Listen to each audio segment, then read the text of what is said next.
when the MCU began, when they started rolling out movies like Iron Man, Captain America, Hulk, all these different things, that should have been a cue for Marvel to really start reinvesting in these heroes, making them more prevalent, making them more, putting out more books about them, putting some of your best writers, if they have any remaining, on these heroes. Because people were once again interested in Marvel because of the MCU. We always have lifelong comic fans who have always been reading or been looking at these things. But when you get to see them on the big screen, people want to go and check out the comics that they're in. I've always stated that the comics should mirror what's happening in over in this way. The movie should always be mirroring what is in the comics. That should be it. The comics should sell the movies, the movie should sell the comics. It's like that. There are people who will say, no, that can't really happen, that. You need only look at manga to tell that kind of statement is absolute and utter rubbish. Because when it comes to manga, the anime sells the manga sells the anime. People want to see something that they have seen in the manga, in an anime. So when these badass fights, they want to see that. So that should have been what Marvel did.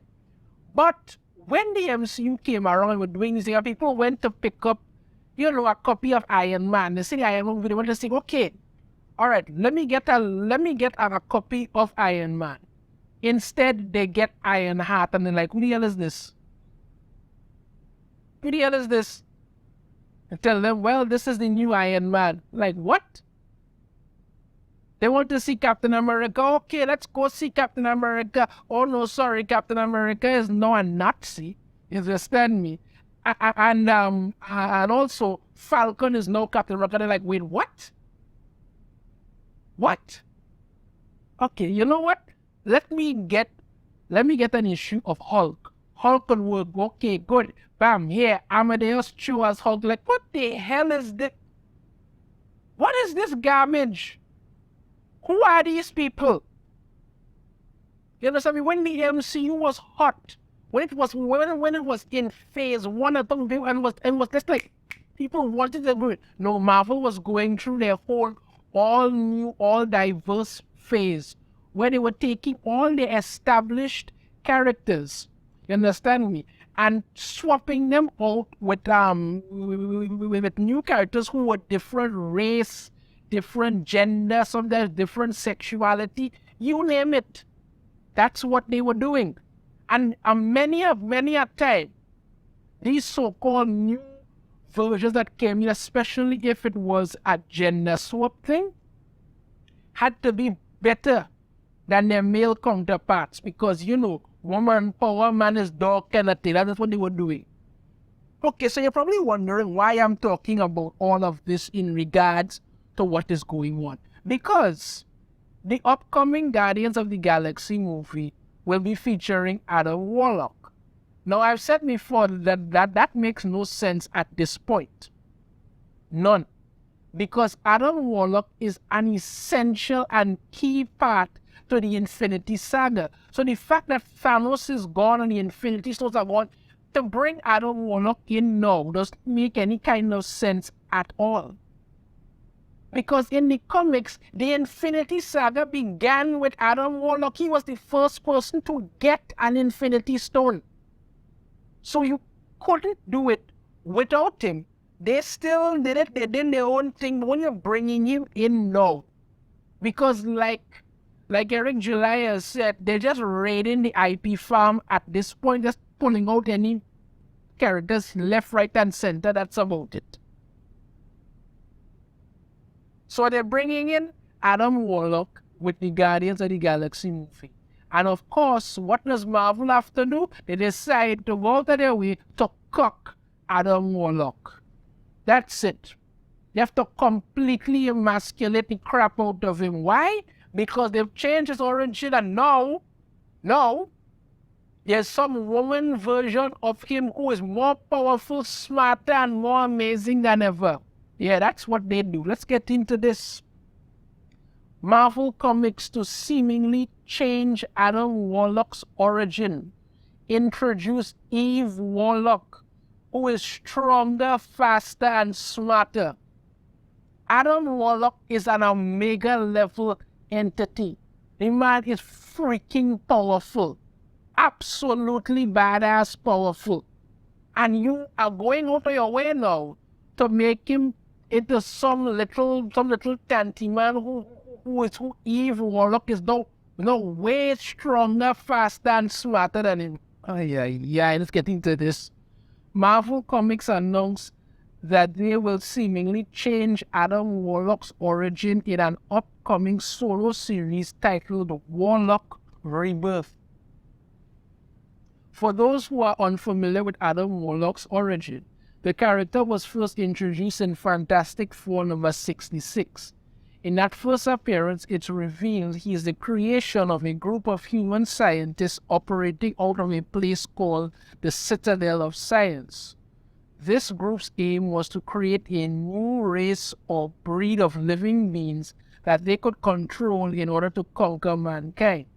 The initial results were a success with the creation of him. Yeah, that's what he was called for, him, who would later be known as Adam Warlock. However, the scientists failed to implement their control mechanisms and contain the sheer power invested in Adam Warlock.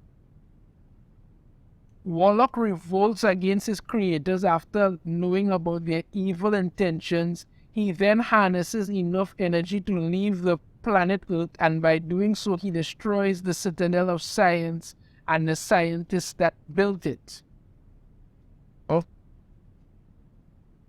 After leaving Earth, Warlock would eventually get caught in the Watcher's space trap and return to the cocoon, which gave him life. The Watcher would return into Earth, where he would face off against Thor in Thor number 165. Upon awakening on Earth, Warlock encounters Thor, Sif, and Balder. He knows that he is lonely and wishes to find a mate and chooses Sif. A battle breaks out when Warlock sends both Thor and Balder flying while declaring, "Sif must be mine. There are none who oppose me." Thor would eventually gain the upper hand on Warlock by tapping into warrior madness. The increased fury would force Warlock to return to his cocoon and shoot off into space, leaving Sif behind. Okay. Warlock would drift through space, eventually running into the High Evolutionary. Yeah, this is it. After the High Evolutionary's plan to create Counter-Earth is usurped by his previous creation, Man-Beast, Warlock volunteers to serve the humans that the High Evolutionary created in order to prevent the High Evolutionary from destroying the entirety of Counter-Earth. Warlock's choice was made because he saw the goodness in the creations of the High Evolutionary.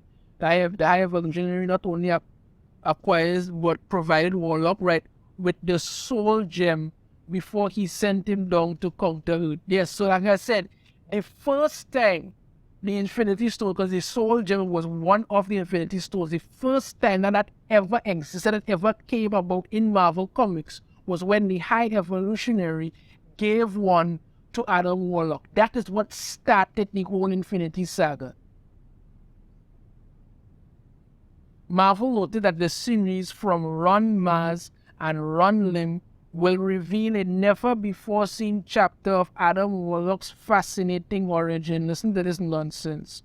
This never-before-seen chapter will introduce a character named Eve Warlock, who is described as someone stronger, faster, and smarter than Adam himself. Okay, so Adam Warlock has been around for, decades.